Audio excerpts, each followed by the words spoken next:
సుప్రీంకోర్టులో ప్రధాన న్యాయమూర్తితో కలిపి జడ్జిల సంఖ్య 34 నుంచి 38కి పెరిగింది. సుప్రీంకోర్టు న్యాయమూర్తుల సవరణ బిల్లు 2026కు లోక్సభ నిన్న ఆమోదం తెలిపింది. విపక్షాల నేతల మధ్య ఎలాంటి చర్చ జరగకుండానే మూజువాని ఓటుతో బిల్లు ఆమోదం పొందింది. పెరిగిపోతున్న కేసుల బరువును తగ్గించడం మరియు సత్వర న్యాయం అందించడం కోసం ఈ నిర్ణయం తీసుకుంది కేంద్ర ప్రభుత్వం.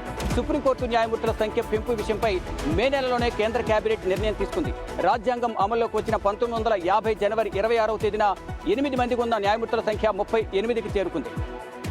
ఏపీలో నైరుతి రుతుపవనాలు వేగంగా కదులుతున్నాయి. రుతుపవనాల ప్రభావంతో రాష్ట్రంలో మోస్తరు నుంచి భారీ వర్షాలు కురిసే అవకాశం ఉందని వాతావరణ శాఖ తెలియజేస్తుంది. ఉత్తర కోస్తా జిల్లాలైన పార్వతీపురం మన్యం, విజయనగరం, విశాఖ, అల్లూరి, అనకాపల్లి జిల్లాల్లో భారీ వర్షాలు కురుస్తాయని వాతావరణ శాఖ అంటుంది. పోలవరం, తూర్పుగోదావరి, అంబేద్కర్ కోనసీమ జిల్లా, పశ్చిమ గోదావరి జిల్లాల్లో మోస్తరు నుంచి భారీ వర్షాలు కురుస్తాయని వాతావరణ శాఖ అధికారులు చెప్తున్నారు.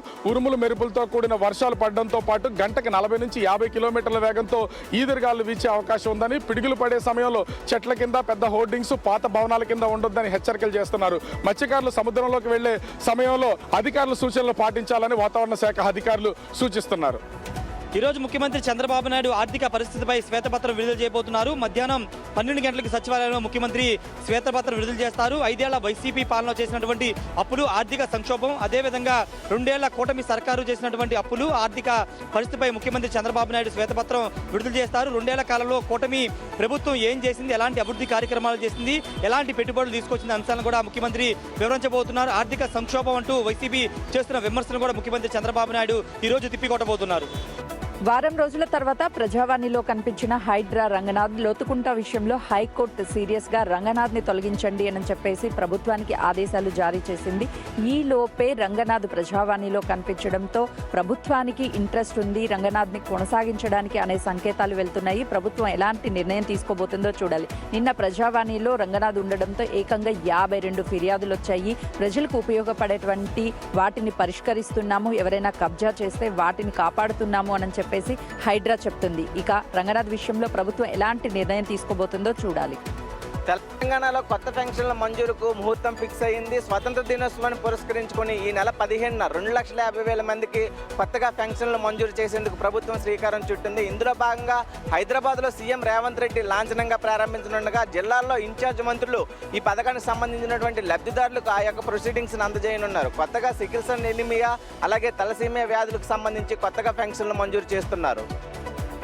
బంకీపూర్ ఉప ఎన్నిక ఫలితము దేశ రాజకీయాల్లో కీలక మలుపు అని చెప్పి మంత్రి పొన్నం ప్రభాకర్ అన్నారు. ఇటు ఏదైతే బంకీపూర్ ఉప ఎన్నికల్లో బీజేపీ పార్టీకి గుణపాఠం చెప్పడంతో పాటుగా అక్కడ జనసూరత్ పార్టీ విజయకేతనం ఎగరవేయడంతో ప్రచార హార్బాటాలు, హంగు హార్బాటాలతో ఎన్ని జిమ్మికులు చేసినా కానీ బీజేపీకి అక్కడి ప్రజలు బుద్ధి చెప్పారని చెప్పి ఇప్పటికైనా బీజేపీ ప్రభుత్వం తీరు మారాలని చెప్పి ఇది పూర్తిగా ప్రజాస్వామ్య విజయం అని చెప్పి ఇదే వచ్చే ఎన్నికల్లో భారతదేశం అంతా రిపీట్ అవుతుందని చెప్పి పొన్నం ప్రభాకర్ అన్నారు. మాజీ మంత్రి కన్నా లక్ష్మణ్ అన్న తీరు వివాదాస్పదమవుతుంది. ఆయన గుంటూరు జిల్లా సత్తెనపల్లి నియోజకవర్గం నుంచి మొన్నటి ఎన్నికల్లో పోటీ చేసి గెలుపొందారు. అయితే అక్కడ ఆయనకు సంబంధించి కూడా ఇసుక అక్రమానికి సంబంధించి కావచ్చు, మైనింగ్ సంబంధించి కావచ్చు, నియోజకవర్గంలో 2-3 గ్రూపులుగా ఏర్పడి వివాదాలు చెలరేగుతున్నాయి. తెలుగుదేశం పట్ల అంతర్గత కుమ్ములాట కొనసాగుతుందని చెప్పి టీడీపీ నేతలు విమర్శిస్తున్నారు. మరొక వైపు మాజీ మంత్రి కోడెల శివప్రసాద్ తనయుడు కూడా అక్కడ నియోజకవర్గంలో పట్టు కోసం పాకులాడుతున్నారు. ఈ నేపథ్యంలో రాజుపాలెం మండలం కావచ్చు, సత్తెనపల్లి రూరల్ కావచ్చు, సత్తెనపల్లి కావచ్చు, ముప్పాళ్ళ కావచ్చు, తెలుగుదేశం పార్టీకి సంబంధించి గ్రూపులుగా విడిపోయి ఎక్కువగా వివాదాలు కొనసాగుతూ ఉన్నాయి. ఒంగోలు నగరంలోని సంతపేటలో ఉన్న విఎన్జీ పాఠశాలలో 3వ తరగతి చదువుతున్న విద్యార్థిపై పీఈటీ ఉపాధ్యాయుడు లైంగిక దాడికి పాల్పడ్డ ఘటన స్థానికంగా కలకలం రేపింది. దీనిపైన కేసు నమోదు చేసిన పోలీసులు విద్యార్థిని వైద్యశాలకు పంపించి వైద్య పరీక్షలు చేశారు.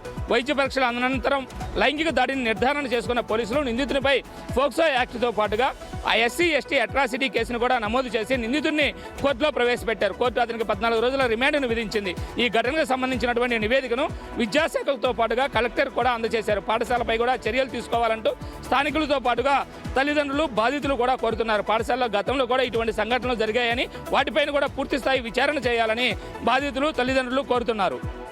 జూరాల ప్రాజెక్టుకు భారీగా వరద నీరు వచ్చి చేరుతుంది. ఎగువ ఆల్మట్టి, నారాయణపూర్ నుండి 1,50,000 క్యూసెక్ల వరద ప్రాజెక్టుకు వచ్చి చేరుతుండడంతో ప్రాజెక్టుకు సంబంధించినటువంటి 29 గేట్లను ఎత్తి దిగువ శ్రీశైలంకు 1,45,000 క్యూసెక్ల వరదను విడుదల చేస్తున్నారు అధికారులు.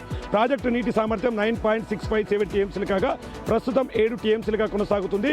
వరద మరింత పెరిగితే మరికొన్ని గేట్లను ఎత్తి శ్రీశైలంకు వరదను రిలీజ్ చేసేలా అధికారులు ప్లాన్ చేస్తున్నారు. ఇప్పటికే భీమా ఫేజ్ 1, ఫేజ్ 2లకు సంబంధించి ఎత్తిపోతలు అన్ని కూడా సజావుగా కొనసాగుతున్నాయి. మేజర్గా ప్రాజెక్టు దగ్గర జలకళను సంతరించుకోవడంతో పర్యాటకులకు ఆంక్షలు విధించారు. ప్రాజెక్టు దగ్గరికి ఎవరు రాకూడదని చెప్పి జిల్లా ఎస్పీ ఆదేశాలు జారీ చేశారు.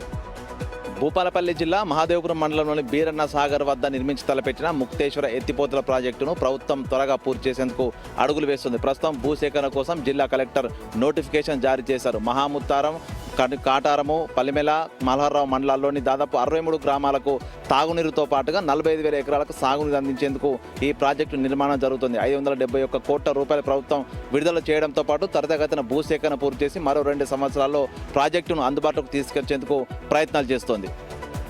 నాగార్జున సాగర్ ప్రాజెక్టు అందుబాటులోకి వచ్చి సరిగ్గా నేటికి 59 ఏళ్లు. 1967 ఆగస్టు 4న అప్పటి ప్రధాని ఇందిరాగాంధీ చేతుల మీదుగా కుడి ఎడమ కాలువలకు నీటిని విడుదల చేశారు. 1955న ప్రారంభమైన ప్రాజెక్టు పనులు 12 ఏళ్ల పాటు 45,000 మంది కార్మికులు శ్రమించి నాగార్జున సాగర్ ప్రాజెక్టు నిర్మాణాన్ని చేపట్టారు. 22 లక్షల ఎకరాలకు తెలుగు రాష్ట్రాల్లో తాగునీరు, సాగునీరు అందించేటువంటి బహుళార్థక సార్థక ప్రాజెక్టు నాగార్జున సాగర్ ప్రాజెక్టు. అట్లూరు మండల కేంద్రంలో కస్తూర్బా గాంధీ పాఠశాలను సందర్శించారు డీసీసీబీ చైర్మన్ సూర్యనారాయణ రెడ్డి. ఇటీవల జాతీయ స్థాయిలో ఉత్తమ ప్రతిభ కనపరిచిన క్రీడాకారులకు ఆయన సొంత నిధులతో 50,000 రూపాయలు విలువ చేసే క్రీడా సభకు అందించారు. వీటితో పాటు కూడా ఇంటర్మీడియట్ పరీక్షా ఫలితాలు ఉత్తమ ప్రతిభ కనపరిచిన విద్యార్థులను సైతం ఆయన సొంతంగా ప్రోత్సాహ బోధనలు అందించారు. రాబోయే రోజుల్లో విద్యార్థులు చదువుతో పాటు కూడా క్రీడల్లో రాణించాలని ఆయన ఆకాంక్షించారు. నెల్లూరు జిల్లా ఉదయగిరి నియోజకవర్గంలో బీసీ, ఎస్సీ హాస్టల్లో మూతపడడంతో పేద విద్యార్థుల భవిష్యత్తు ప్రశ్నార్థకంగా మారింది. వందలాది మందికి నీడనిచ్చే వసతి గృహాలకు తాళాలు పడడంతో విద్యార్థులు ప్రతినిత్యం సుదూర ప్రాంతాల నుండి ఆటోలు, బస్సుల్లో రాకపోకలు సాగిస్తూ తీవ్ర అవస్థలు పడుతున్నారు. వసతి గృహాలు నడవకపోవడంతో ప్రతిరోజు ఇళ్లకి రాకపోకలు సాగించాల్సి వస్తుంది. సాయంత్రం వేళల్లో ఇళ్లకు వెళ్లేసరికి తీవ్ర ఆలస్యం అవుతుందని ఆవేదన చెందుతున్నారు. సమయం వృధా అయ్యి చదువుపై ప్రభావం పడుతుందని తక్షణమే అధికారులు స్పందించి హాస్టల్స్ను తెరిపించాలని విద్యార్థులు కోరుతున్నారు.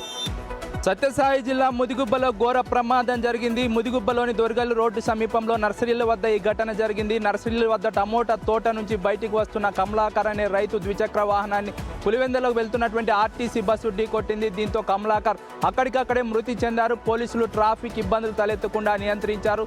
పోస్ట్ మార్టం నిమిత్తం మృతదేహాన్ని ప్రభుత్వ ఆసుపత్రికి తరలించారు. పోలీసులు కేసు నమోదు చేసుకుని దర్యాప్తు చేస్తున్నారు.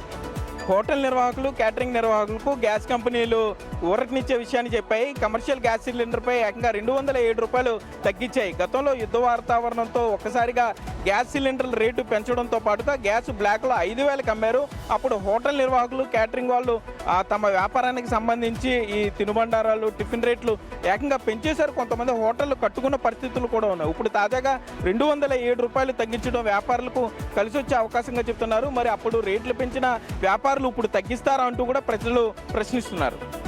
దేశంలో మహారాష్ట్ర, కర్ణాటక రాష్ట్రాల్లో భారీ వర్షాలు కురవడంతో ఆల్మట్టి, నారాయణపూర్, జూరాల ప్రాజెక్టులన్నీ కూడా నిండుకుండలను తలపిస్తున్నాయి. జూరాల ప్రాజెక్టు నుండి 2,16,000 వరద ప్రవాహం శ్రీశైల డ్యాంకి వచ్చి చేరడంతో ఇప్పటికే 100 టీఎంసీల మేర నీటి సామర్థ్యం చేరింది. 215 టీఎంసీలు ఏదైతే ఉందో రానున్న రోజుల్లో భర్తీ అయ్యే అవకాశాలున్నాయి. ఇటీవల ఏపీ, తెలంగాణ రాష్ట్రాల్లో ఎల్నిన్ ఎఫెక్ట్తో అనుకున్న స్థాయిలో నీరు లేక ప్రాజెక్ట్ అంతా కూడా వెలవెలబోయింది. రానున్న రోజుల్లో ఏపీ, తెలంగాణ రాష్ట్ర ప్రజలకు సాగునీటి అవసరాలతో పాటు విద్యుత్ అవసరాలు తీరే అవకాశాలున్నాయంటూ రైతన్నలంతా కూడా హర్షం వ్యక్తం చేస్తూ ఉన్నటువంటి సిచ్యువేషన్ కనిపిస్తూ ఉంది. హైదరాబాద్లో కొత్తగా గ్యాస్ కనెక్షన్ తీసుకున్న వారికి చుక్కలు కనిపిస్తున్నాయి. పశ్చిమాసియాలో జరుగుతున్నటువంటి యుద్ధం కారణంగా డొమెస్టిక్ గ్యాస్ సిలిండర్లు అనేవి సరఫరా తగ్గిపోయిందని, ఇక నుంచి పర్మిట్ని నిలిపివేస్తున్నామని ఆయిల్ కంపెనీలు తెలపడంతో ఈ విషయాన్ని కూడా ఏజెన్సీలు స్పష్టం చేశాయి. మరోవైపు కొత్తగా గ్యాస్ కనెక్షన్ తీసుకునే వారిలో పెళ్ళైన వారు, అలాగే బ్యాచిలర్స్, మరోవైపు కొత్తగా హైదరాబాద్కు వచ్చినటువంటి ఫ్యామిలీలు కూడా ఇబ్బంది పడుతున్నాయి. రెండో గ్యాస్ కనెక్షన్ కూడా ఇవ్వటం లేదని అప్పటికే ఉన్నటువంటి గ్యాస్ కస్టమర్లు వాపోతున్నారు. నిజామాబాద్ జిల్లాలో మరో సంచలన ఘటన చోటు చేసుకుంది. హార్పిక్ లిక్విడ్తో భర్తను హత్య చేసిన ఘటన మరవక ముందే మోపాల్ పోలీస్ స్టేషన్లో మరో ఘటన చోటు చేసుకుంది. అక్రమ సంబంధానికి అడ్డొస్తున్నారని సోనియా అనే మహిళ భర్తను, అత్తను హత్య చేసేందుకు కుట్ర పనింది. ఇంట్లో వండిన మిల్ మేకర్ కర్రీలో గడ్డి మందు కలిపి హత్య చేసేందుకు ప్రయత్నించింది. అయితే ప్రస్తుతం భర్త అత్త ఇద్దరు కూడా ఆసుపత్రిలో చికిత్స పొందుతున్నారు. పోలీసులు కేసు నమోదు చేసుకుని దర్యాప్తు చేస్తున్నారు. సోనీ ప్రస్తుతం అరెస్ట్ చేసి రిమాండ్ చేశారు. ఉమ్మడి ఖమ్మం జిల్లా వ్యాప్తంగా అర్ధరాత్రి నుంచి కురిసిన భారీ వర్షానికి రైతులకు ఊరట లభించింది. ఎల్నిలో ప్రభావం వల్ల వర్షపాతం తక్కువగా ఉన్న నేపథ్యంలో పంటల మార్పిడికి శ్రీకారం చుట్టాలంటూ అధికారులు ఒకవైపు రైతులకు విజ్ఞప్తి చేస్తూనే ఉన్నారు. మరోవైపున ఇప్పటికే గోదావరి జలాలను సైతం కూడా అంటే పలు రిజర్వాయర్లలో నింపి వాటి ద్వారా సాగర్ కెనాలకు పాటుగా మనకు తాగునీరుకు ఎలాంటి ఎద్దడి లేకుండా ఉండే విధంగా అధికారులు చర్యలు చేపడుతున్నారు. ఒకవైపున పత్తి పంట ఇప్పటికే ఎదుగుతున్న దశలో వర్షాలు లేక అల్లాడిపోతున్న రైతాంగానికి ఈ ఊరట లభించింది ఈ వర్షం వల్ల. మరోవైపున మరికొన్ని ప్రాంతాలలో ఇప్పటికే నారమ్మలు సిద్ధం చేసుకున్న రైతాంగానికి వరినాట్లు వేసేందుకు సైతం కూడా ముమ్మరంగా ప్రయత్నాలు కొనసాగిస్తున్నారు. మంచిర్యాల జిల్లా జన్నారం మండలంలోని ఇందన్పల్లి అటవీ రేంజ్ పరిధిలో వాగులో చేపలు పడుతున్న యువకులపై ఎఫ్ఆర్ఓ దాడి చేసిన ఘటనపై సర్వత్రా విమర్శలు వ్యక్తం అవుతున్నాయి. ఈ విషయంపై ఇప్పటికే సీరియస్గా ఉన్నాయి ప్రజా సంఘాలు, గిరిజన సంఘాలు. ఇప్పటికే ఈ విషయంపై స్థానిక ఎమ్మెల్యే వెడమబొజ్జు సైతం అటవీ శాఖకు 24 గంటల డెడ్ లైన్ విధించారు. ఎవరైతే యువకులపై దాడి చేశారో ఆ అధికారిపై కఠిన చర్యలు తీసుకోవాలని, వెంటనే సస్పెండ్ చేయాలని డిమాండ్ చేస్తూ పూర్తిగా 24 గంటల డెడ్ లైన్ అయితే విధించారు. ఒకవేళ 24 గంటల డెడ్ లైన్ లోపు చర్యలు తీసుకోకపోతే మాత్రం ఇటు పరిస్థితి ఉద్రిక్తంగా మారుతుందని, సహాయ నిరాకరణ ఉద్యమం ప్రారంభించబోతున్నామనేది నిన్న హెచ్చరించారు వెడమబొజ్జు. శ్రీశైల భ్రమరాంబ మల్లికార్జున స్వామివార్ల దర్శనానికి భక్తులు పోటెత్తారు. మొదట కళ్యాణకట్టలో తలనీలాలు సమర్పించి పాతాళగంగలో స్నానమాచరించి శివనామ స్మరణంతో భక్తులంతా క్యూ కాంప్లెక్స్లో వేచి ఉన్నారు. క్యూ కాంప్లెక్స్లో వేచి ఉన్న భక్తులకు 2 గంటల దర్శనానికి పట్టే అవకాశం ఉంది. భక్తులంతా కూడా సంయమనం పాటించాలి. భక్తులకు ఎలాంటి అసౌకర్యాలు లేకుండా అన్ని రకాల ఏర్పాట్లు చేశామంటూ ఆలయ ఈవో శ్రీనివాసరావు తెలిపారు. క్యూ కాంప్లెక్స్లో వేచి ఉన్న భక్తులకు పాల నీళ్లతో పాటు అల్పాహారం కూడా ఏర్పాటు చేశారు. ఈరోజు శనగల బసవన్నతో పాటు వీరభద్రస్వామికి ప్రత్యేక పూజ కార్యక్రమాలు నిర్వహించనున్నారు. ఈరోజు జరిగే కార్యక్రమాలన్నీ కూడా యథావిధిగా జరగనున్నాయి. సాయి కృష్ణ అదృశ్యం కేసులో సిట్ అదుపులో ఉన్నటువంటి నాగరాజు నుంచి ఒక్క క్వశ్చన్కి కూడా సమాధానం చెప్పించలేకపోతున్నారు అధికారులు. ఏదైతే అడిగినటువంటి ప్రశ్నలన్నిటికీ కూడా తనకు తెలియదు, మర్చిపోయాను, నాకు సంబంధం లేదు అనే మాటలే వినిపిస్తున్నాయి నాగరాజు నుంచి. ఇట్లా ఉంటే కుదరదు, మీరు సిఐగా ఉన్న సమయంలో జరిగినటువంటి దానికి సంబంధించి నాకు సంబంధం లేదు అంటే కుదరదు, జరిగిన విషయాలు ఏంటో చెప్పండి అంటూ కూడా అధికారులు స్ట్రాంగ్గా నాగరాజుకు వార్నింగ్ ఇచ్చినట్లుగా తెలుస్తోంది. మరొక వైపు సిఐ నాగరాజు భార్య హైకోర్టులో వేసినటువంటి పిటిషన్కి సంబంధించి ఈరోజు విచారణ జరగనుంది. తెలంగాణ రాష్ట్రంలో ఇప్పటికే 11.6 సెంటీమీటర్ల వర్షపాతం నమోదైనట్టుగా వాతావరణ శాఖ అధికారులు అయితే హెచ్చరికను జారీ చేయడం జరిగింది. నిన్న సాయంత్రం నుంచి ఇప్పటి వరకు కూడా పలు ప్రాంతాలలో మోస్తరు నుంచి భారీ వర్షాలు కురుస్తున్నాయి. అయితే ఈ వర్షం వల్ల ప్రజెంట్ అటు మెదక్, నిర్మల్, నిజామాబాద్, కామారెడ్డి, జగిత్యాల, హన్మకొండ లాంటి ప్రాంతాలలో నీరు ఎక్కడికక్కడ నిండిపోవడం జరిగింది. అదేవిధంగా హైదరాబాద్లోని నల్లకుంట, మాదాపూర్, హైటెక్ సిటీలోని గల్లీలలో మోకాళ్ళ లోతు వరకు కూడా నిన్న సాయంత్రం వరకు నీళ్లు వచ్చాయని, దానికి సంబంధించి ఇప్పుడు అంతా కూడా అటు డిజాస్టర్ మేనేజ్మెంట్ టీం అంతా వచ్చి క్లియరెన్స్ అంతా కూడా చేయడం జరుగుతుంది. కొన్ని ప్రాంతాలలో ఉన్నటువంటి ప్రజలంతా కూడా అప్రమత్తంగా ఉండని, ఈ వాతావరణం 2 రోజుల పాటు ఇలానే ఉంటుందని వాతావరణ శాఖ అధికారులు హెచ్చరించారు. రితేష్ తివారీ దర్శకత్వంలో వస్తున్న సినిమా రామాయణ. రణబీర్ కపూర్ అలాగే సాయి పల్లవి జంటగా నటిస్తున్న ఈ సినిమా పైన ప్రేక్షకులు భారీ అంచనాలు పెట్టుకున్నారు. ముఖ్యంగా ఇప్పటికీ దీని నుంచి రిలీజ్ అయిన ట్రైలర్కి ఏ విధంగా ఆదరణ వచ్చిందో ఇప్పుడు మీరు చెప్తే షాక్ అవ్వాల్సిందే. ముఖ్యంగా ఏ ట్రైలర్కి రానంత వ్యూస్ ప్రపంచ వ్యాప్తంగా మొదటిసారి వచ్చినట్టుగా కూడా అధికారులు వెల్లడించారు.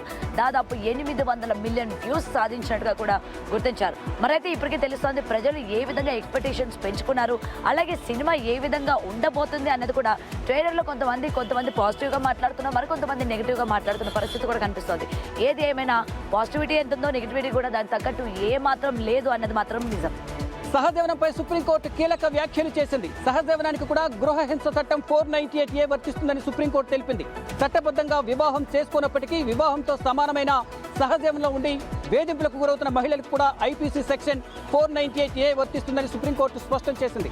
ఇద్దరి మధ్య వివాహం చేసుకునే స్పష్టమైన ఉద్దేశం ఉండి భార్యాభర్తల వలె కలిసి ఉంటే ఈ రక్షణ లభిస్తుందని సుప్రీంకోర్టు తెలిపింది. ఇలాంటి కేసుల్లో ఆరోపణలు వచ్చిన వెంటనే తక్షణ అరెస్టులు చేయకూడదని, ముందుగా ప్రాథమిక విచారణ జరపాలని పోలీసులను సుప్రీంకోర్టు ఆదేశించింది. దీనిపై జస్టిస్ కరోల్, జస్టిస్ కోటేశ్వర సింగ్ల ధర్మాసనం తీర్పు వెల్లడించింది. మరోసారి పేపర్ లీకేజ్ అంశం చర్చనీయాంశంగా మారింది. Jharkhand public service commission paper leakage తో విద్యార్థులు ఆందోళన పట్టపట్టారు. రాంచీ వేదికగా విద్యార్థులు నిరసనలు ఆందోళన చేయడంతో ఉద్రిక్తత పరిస్థితులు నెలకొన్నాయి.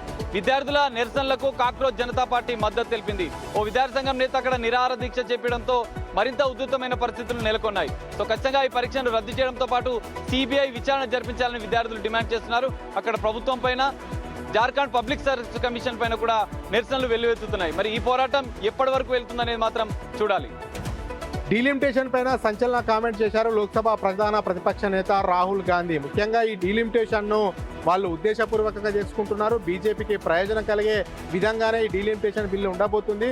ఎప్పుడు డీలిమిటేషన్ బిల్లు ప్రవేశపెట్టినా ఆ డీలిమిటేషన్ బిల్లును విపక్ష పార్టీలంతా కూడా వ్యతిరేకించాలి. ఒకవేళ విపక్ష పార్టీలు వాళ్లకు మద్దతు ఇస్తే చరిత్రహీనులుగా మిగిలిపోతారని కూడా రాహుల్ గాంధీ అభిప్రాయపడ్డారు. మరి రాహుల్ గాంధీ చెప్పిన విధంగా ఈ బిల్లుకు ఎంతవరకు మద్దతు ఇస్తారు, ఎంతవరకు వ్యతిరేకిస్తారు అనేది కూడా వేచి చూడవలసిందే. డ్రైవింగ్ చేస్తూ మొబైల్ చూడడం వల్ల పెరిగే ప్రమాదాలపై వాహనదారులను సైబరాబాద్ పోలీసులు అప్రమత్తం చేశారు. మీ డ్రైవింగ్ చేసేటప్పుడు ఒక మెసేజ్ లేదా ఫోన్ కాల్ అనేది మీ జీవితంలో ఆఖరిది కాకూడదని హెచ్చరించారు. మరోవైపు డ్రైవింగ్ చేస్తూ కూడా ప్రాణాలు కోల్పోతున్నటువంటి వారు వేలల్లో ఉంటున్నారని కూడా సైబరాబాద్ పోలీసులు తెలిపారు. అదే ఆఖరిది మీ జీవితంలో ఆఖరిది కాకూడదని కూడా హెచ్చరించారు. ఇంకోవైపు మీరు సురక్షితంగా వెళ్ళండి, అలాగే మీ ఇంట్లో వాళ్ళని కూడా సురక్షితంగా ఉంచండి అంటూ సైబరాబాద్ పోలీసులు పిలుపునిచ్చారు.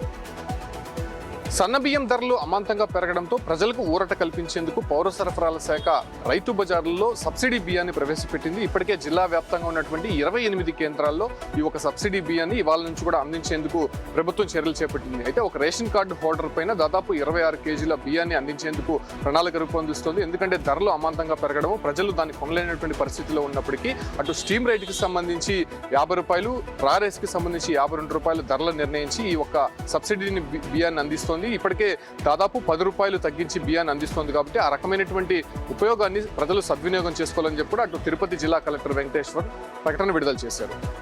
పల్నాడు జిల్లా కారంపూడిలో పోలీస్ స్టేషన్లో పంచాయతీ చేరింది. ఒక మహిళ అలాగే ఆమె భర్తని పోలీసులు వేధింపులకు గురి చేశారని చెప్పి పురుగుల మందు తాగి మహిళ ఆత్మహత్యాత్నానికి పాల్పడింది. ప్రస్తుతం ఆమె పరిస్థితి విషమంగా ఉంది. పోలీస్ స్టేషన్లో సివిల్ పంచాయతీలు చేయొద్దని చెప్పి ఉన్నతాధికారులు ప్రభుత్వం ఎన్నిసార్లు హెచ్చరిక జారీ చేసినా స్థానికంగా ఉన్న రాజకీయ నేతల ఒత్తిడి మేరకు కూడా పోలీస్ స్టేషన్కి దంపతులు పిలిచి 4 రోజుల పాటు చిత్రహింసలకు గురి చేయడం, అలాగే పెద్ద మనుషుల సమక్షంలో ఆ మహిళ ఆ భర్తపై కూడా దాడికి పాల్పడే విధంగా పోలీసులు వ్యవహరించారని చెప్పి మనస్తాపం చెంది ఆత్మహత్యకు పాల్పడ్డారు. ఈ ఘటనపై పోలీసులు సమగ్రమైన విచారణ చేయాలని చెప్పి బాధిత కుటుంబాలు డిమాండ్ చేస్తూ ఉన్నాయి. ఆగస్టు 7వ తేదీన చేనేత దినోత్సవం సందర్భంగా రాష్ట్ర ముఖ్యమంత్రి నారా చంద్రబాబు నాయుడు బాపట్ల జిల్లా చిరాల నియోజకవర్గానికి రానున్నారు. దీనికి సంబంధించినటువంటి పూర్తి వివరాలు కూడా ఇప్పటికే జిల్లా కార్యాలయానికి చేరాయి. దీనికి సంబంధించి స్థల పరిశీలనతో పాటుగా శాంతి భద్రతల పర్యవేక్షణ కూడా జిల్లా అధికారులు పర్యవేక్షిస్తూ ఉన్నారు. అదేవిధంగా అదే రోజు ఆ సభలో నేతన్న సేవలో కార్యక్రమానికి కూడా ముఖ్యమంత్రి శ్రీకారం చుట్టనున్నారు. ఈ కార్యక్రమం ద్వారా పేదరికంలో ఉన్నటువంటి చేనేతలకు సంవత్సరానికి 25,000 రూపాయల ఆర్థిక సహాయాన్ని నేరుగా వారి యొక్క బ్యాంక్ అకౌంట్లో జమ చేయనున్నారు. దీనికి సంబంధించిన పూర్తి వివరాలు కూడా ఇప్పుడే జిల్లా యంత్రాంగానికి అందడంతో పాటుగా స్థానిక ప్రజాప్రతినిధులు కూడా ఈ కార్యక్రమానికి సంబంధించిన ఏర్పాట్లకు సిద్ధమయ్యారు. ఉద్యోగ సంఘ జేఏసీ నాయకులతోటి సీఎం చంద్రబాబు నాయుడు ఈ నెల 10వ తారీఖు తర్వాత భేటీ కాబోతూ ఉన్నారు. ఇప్పటికే పలుమార్లు తమ సమస్యల పరిష్కారానికై మంత్రివర్గ ఉపసంఘం ముందు జేఏసీ నాయకులు సమావేశమయ్యారు. పలు దఫాలుగా ఈ సమావేశ చర్చలు జరిగాయి. ఈ చర్చల్లో ఉన్నటువంటి వినతులన్నింటినీ కూడా సీఎం దృష్టికి తీసుకువెళ్తామని మంత్రులు జేఏసీ నాయకులకు తెలిపారు. ఈ నేపథ్యంలో 10వ తేదీ తర్వాత సీఎంతో జేఏసీ నాయకుల భేటీ ఉండే అవకాశం కనిపిస్తోంది. నల్గొండ జిల్లాలో గత కొంతకాలంగా అదుపులో ఉన్న సారా తయారై మళ్లీ మొదలైంది. కొండమల్లపల్లిలోని వివిధ ఖండాలలో వ్యవసాయ బావులు, గుట్టల వద్ద బట్టీలు పెట్టి యథేచ్ఛగా సారా తయారు చేస్తున్నారు. ఎక్సైజ్ పోలీసులు దాడులు చేసి నల్లబెల్లం పట్టికను స్వాధీనం చేసుకున్నారు.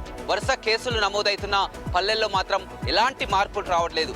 సారా వల్ల కూడా వచ్చే అనార్థాలపై అవగాహన కల్పించాల్సినటువంటి ఆవశ్యకత మరింత ఉందని గ్రామస్తులు కోరుతున్నారు. ఆగస్టు 15న స్వాతంత్ర దినోత్సవాన్ని పురస్కరించుకొని ప్రతి ఇంటిపై జాతీయ జెండాను ఎగురవేయాలని తెలంగాణ స్వాతంత్ర పోరాట అమరుల సంఘం రాష్ట్ర అధ్యక్షుడు లింగారెడ్డి కోరారు.